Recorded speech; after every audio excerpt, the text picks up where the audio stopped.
in the greenhouse today. Made it to another weekend, so I can now get some more gardening done. Today I'm going to be planting out these cauliflower and the broccoli that I've had here in the greenhouse for quite some time. They've gotten quite tall in here.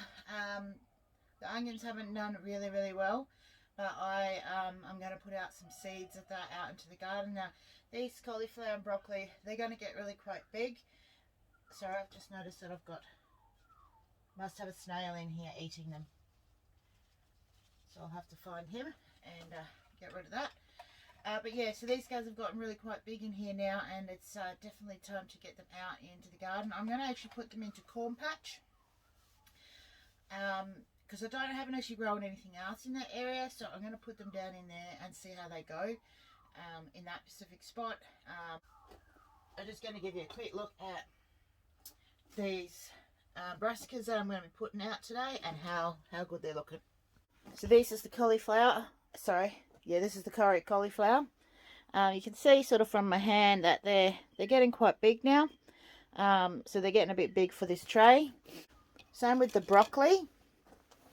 But you can see I've got something in here munching away at them. Generally snails, so I'll probably find it around here somewhere. Quite often they get down the sides of my pots, my trays, and come up overnight and have a good old munch. But you can see these guys, they're looking pretty good, except for being munched out on a little bit here, but they'll be all right once I get them out.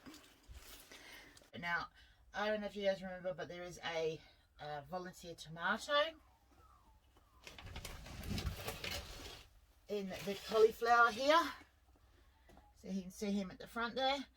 I'm going to carefully take him out and I'm going to repot him, and I'm going to actually leave him in here in the greenhouse and just see how he goes over the winter. I'm just going to cover a subject that a lot of people talk about, and that is that you should harden off your vegetables before you before you put them out into the garden. Now that is basically where you take your plant that's indoors and you pop it outside for a couple of hours, and then you bring it back inside, and then the next day you put it out until gradually they are, over several days, they're out there all day. Now I don't use any heat mats or heat lights or anything like that in my greenhouse here, so you can see that the roof is open here. The roof is open all the time at the moment. Once it gets to the point where the day temperatures are still really quite low, you know, like the 12 to 15 degrees, and there's plants in here, I will shut that to keep the heat in. But at the moment that is open. The door is usually shut overnight, but that's generally just to keep the cat out and the dog out and anything else that might decide that it will want to come in and try and dig around in the plants, in the trays themselves. So for me, my plants are already outside, and I've never done the hardening off, and I've planted them out and they are really quite successful still. So if you have them inside the house in a really nice warm sheltered environment, it is a very good idea to do the hardening off process.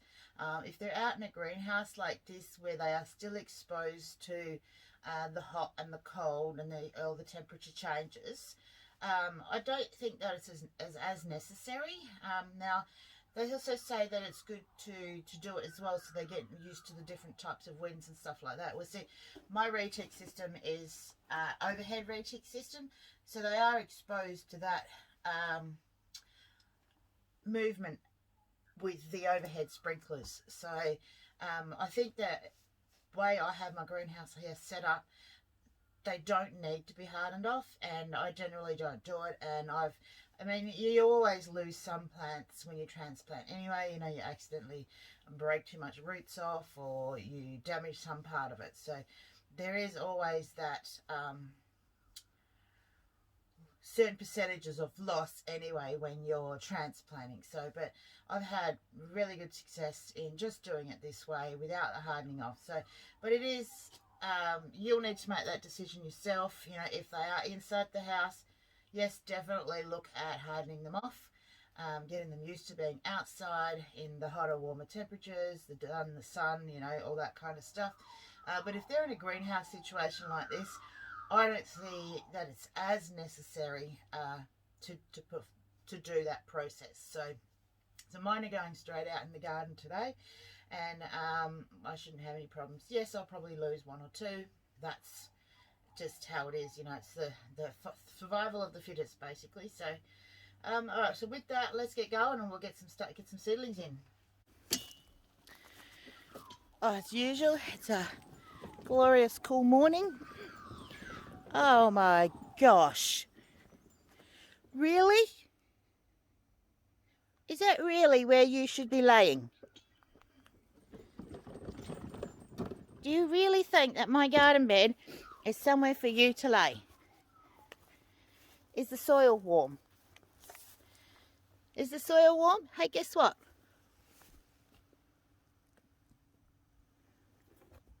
Yeah, stay out. As much as he was cute laying in there, if I allowed him to and didn't give him a little poke there, that's all I did was give him a poke in the butt, to let him know that I'm not happy about him being in there, he'll continue to do that, even with the vegetables in there. So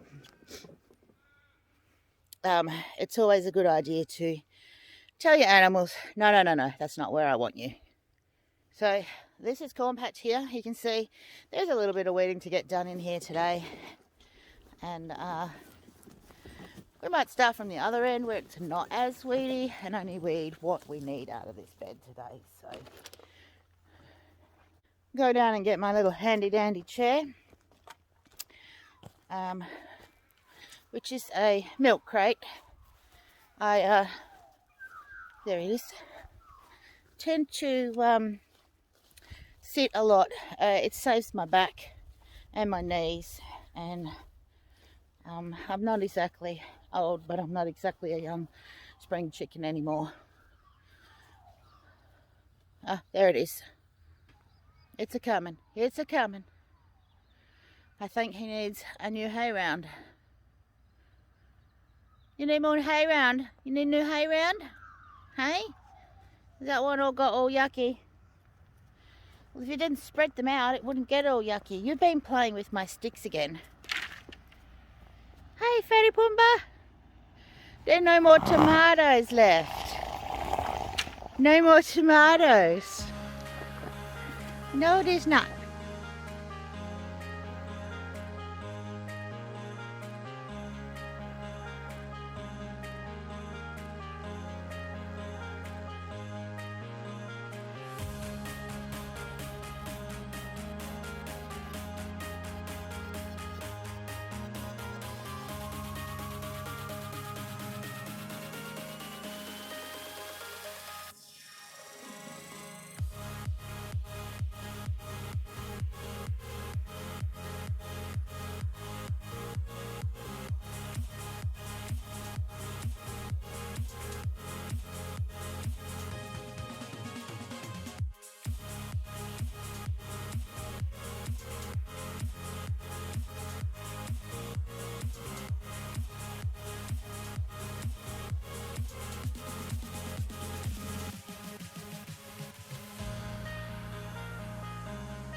So I'm going to have a quick chat here with you about composting.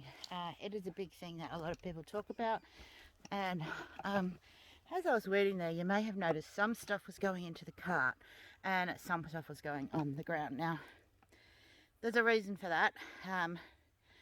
This lawn up here I have up here, it's like a run of grass. I don't know the name of it. So it's like it's just grows from runners. So basically, this is upside down, it will grow out along like this, and each one of these little shoots, you can see on the bottom there, pops out more roots, and that is how it spreads. Now, when these break off, they don't generally die really quickly, easily. They will, you know, you break them off, you throw them in the compost, they will continue to grow. So I don't put them in the compost. My compost doesn't get hot enough to kill it, and even then it would probably most likely just continue growing because it's got a lot of yummy stuff into that Pacific garlic bed, so into the compost pile, sorry. So that is what I was doing, is pulling those grasses out. Now everything else in the cart here, if this was full of seeds, if the weeds had all started seeding, I wouldn't put it in the compost, I'd put it in the burn pile, because my compost, like I said, doesn't get hot enough to kill the seeds. So, but these haven't, there's a couple of them in there have started to go to seed, but I'm fine with that. A couple of them won't hurt. I mean, this is a garden that's always going to have weeds in it. It's in the middle of acreage. My neighbours have got weeds, I've got weeds, all my neighbours have got weeds. The weeds come in on the wind, they come in with the birds. You know, there's just no way I'm not ever going to have weeds. It's just a matter of how I manage the weeds. But all this will go into the compost. That runner grass stuff, there's a big fat horse over there that will appreciate some green grass that's not on the wrong side of the fence that he gets into trouble for. So that'll go down to him. And this will go into my new compost area, and that will sit there for however long it takes for it to compost down. So yeah, things like this runner grass, you put them, either you put them in the burn pile, you put them in your organic waste bin, whatever it is you need to do, don't put it in your compost pile, because it will just continue to grow. It will take over the compost piles. I've got a bit of an example actually up here. Mulch does not stop it. It is easier to pull out a mulch. I'll just show you in the passion tunnel here. So in the bottom of this tunnel I put 6 inches or more of mulch, because it was on a weedy grassy area just like underneath all the trees here. Now you can see the grass has grown in on top of it, and it will continue to grow in here. So like I said, this is another type of grana grass. I don't know what type it is. It's different to the other type.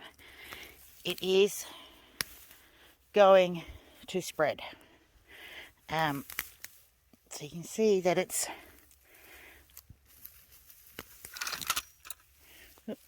reasonably easy to pull out. But if I put all that into my compost pile, it will continue. Yeah, so if I put that in my compost pile, it will continue to grow, because its roots, it will just send more roots out and continue growing. So please don't put that in your compost. And when you are doing your compost with this kind of green waste here, remember to put some leaves, some brown waste into it, whether it be leaves or shredded paper is a really, really good one. I don't think that you need to actually buy stuff to go into your compost pile. You should be able to find around your yard. You should be able to find things like leaves. I steer away from sticks. Nothing probably any more bigger than a piece of mulch. So you can put mulch into it. I haven't done it. But yeah, so things like paper mulch, shredded newspaper, shredded old documents. Just make sure there's no plastic in it. If you're worried about the ink in it, well, most inks these days on new printers and stuff like that are all pretty friendly in the way of the type of ink that they use. You know, just check your packaging on your printer, what type of ink it is. If it's one you don't like, don't put it in there. You know, shred up things like that. We have a shredder up in the house, and we just shred up documents, paper, anything that we're no longer required to keep. And it either goes into the chicken coop for their bedding, and then I'll put some of it into the compost pile as well as we go along. So, but yeah, please don't put that kind of thing in your garden. Those runner grasses and grass clippings are fine. because it's only the tops of them, it's not the roots. They don't generally sprout off, but not the whole bit that you've ripped out of the ground. So yeah, and anything that's got large amounts of seeds on it, because if your compost pile doesn't get hot enough, those seeds will germinate in the following year in your garden again. So, and all that weeding you've just done, like, I know mine's going to be years before I see any great difference in it, because these are reasonably new. 2 of these beds and this bed here they've just gone through their 2nd year here, and then the snow pea one up there and melon ball patch, that's their 1st year, first summer season that they've just gone through. So I know I've got a couple more years before they before the amount of seeds underneath start to reduce. But in that, you know, the wind blows them in as well, birds bring them in, so there's always going to be a certain amount of weeds anyway. So alright, so yeah, just take care of your compost pile, guys. Try not to put the wrong things in it and you'll be good. This is a deadly nightshade. The berries are poisonous. Pretty sure you can't eat them at all. I'm not going to try. Once these things go purple, they will grow more. So this is something you throw up on that burn pile and not into your compost pile.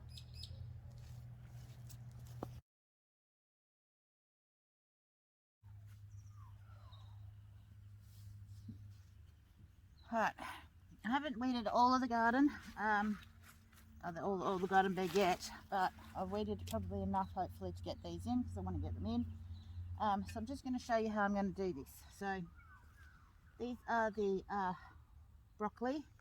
Now I need to get them out of the tray as carefully as possible.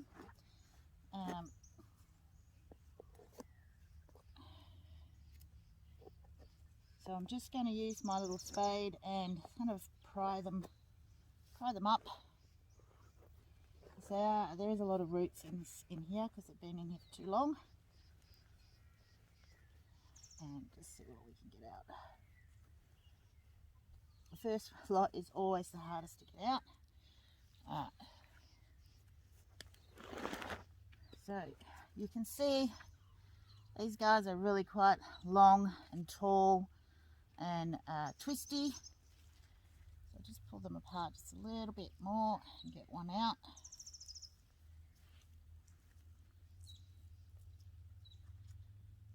Alright, so here's a good looking one. He's quite twisty at the bottom there. So what I'm going to do is I'm going to bury him up to about where my fingers are, so that he's got a good support coming out of the ground.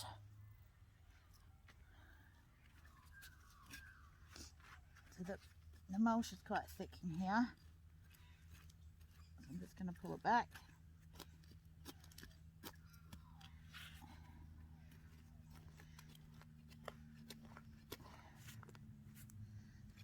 I think there's a grass in here. Yep, there's grass trying to grow in here. Something's trying to grow in here anyway. So I'm just going to dig a hole that is way bigger than what's required. Grubs in here. I don't worry too much about them. And what I'm going to do is I'm just going to put a sprinkle of dynamic lifter in the bottom there, just to give them a bit of extra food. And then I'm going to just bury him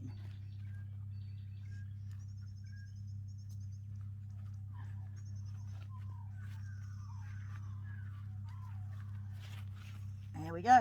So that will give him a lot of extra support, because he'll continue to still grow taller, and hopefully we'll get a broccoli off it. So I'm going to put the rest of these in,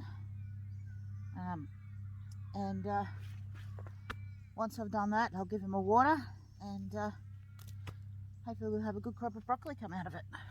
I didn't mention the spacing. I'm probably going to do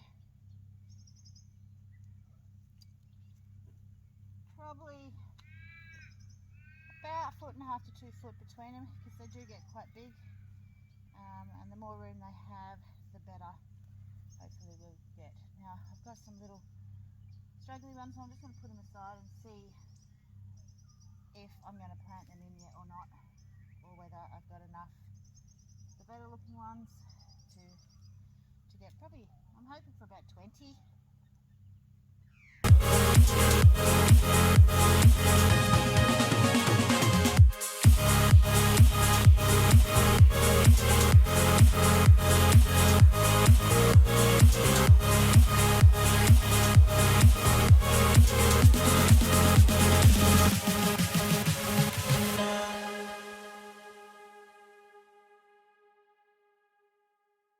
So I have planted the 20 best broccolis in here. Now I've got to just do a bit more cleaning up down the end there, and I can plant in the cauliflower as well. So the rest of the little seedlings, I've put them up into the greenhouse and replanted them for another sowing in a few weeks time when they get a bit bigger.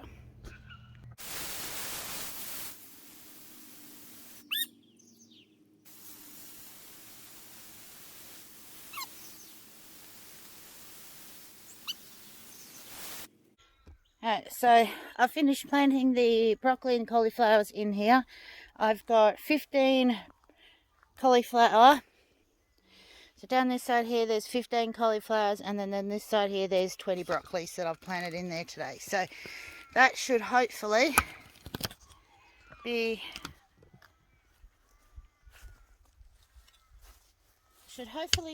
a really nice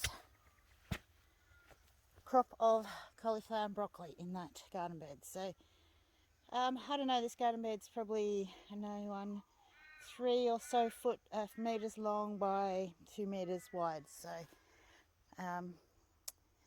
yeah, so that's that done for today, and I'm going to get some of this compost and stuff cleaned up, get some of this grass that's not edible, well, not usable in the compost down to the horse, and we'll get a bit of a clean up and see what else I can get done today. So I'm going to take this down to Elvie. He's been playing on the fence again this morning. Do you want some grass?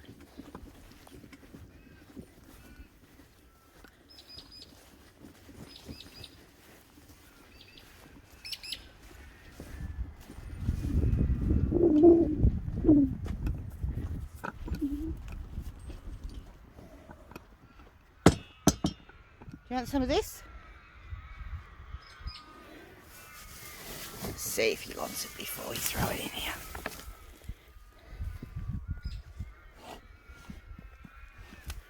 Yep.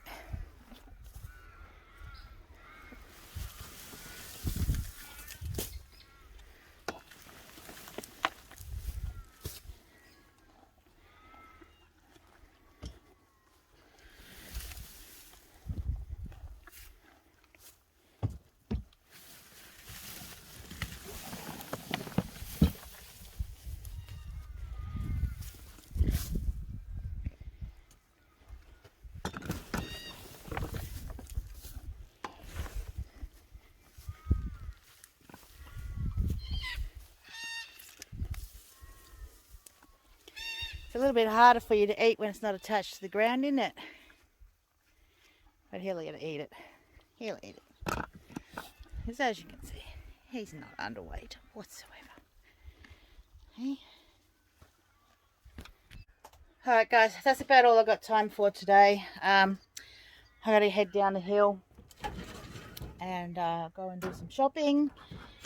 So I'll see how I'm going, what time I get, but I don't think I'll be back that early this afternoon. So, but yeah, so that's the brassicas in this weekend, and I've still got to redo some seeds for the I still got some seeds that I need to put in for some onions and stuff like that, but might have to wait till next weekend. So thanks for joining me down here again, guys, and I'll catch up with you when I see you.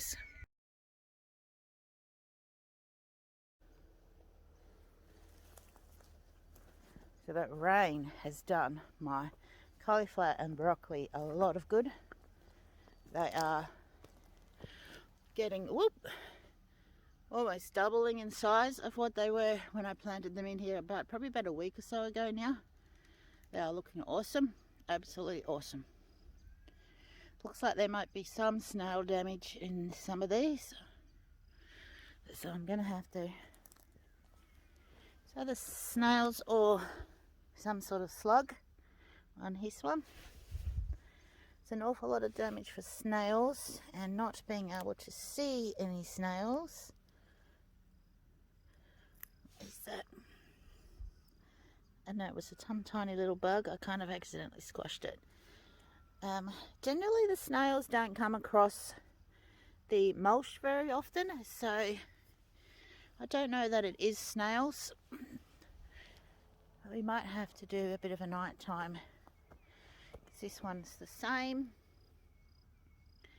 So we might just have to do a nighttime run and have a look and see what's going on in here. I don't normally walk through the garden. It's not that good for it, but sometimes we have to. I have just noticed my parsley and my thyme.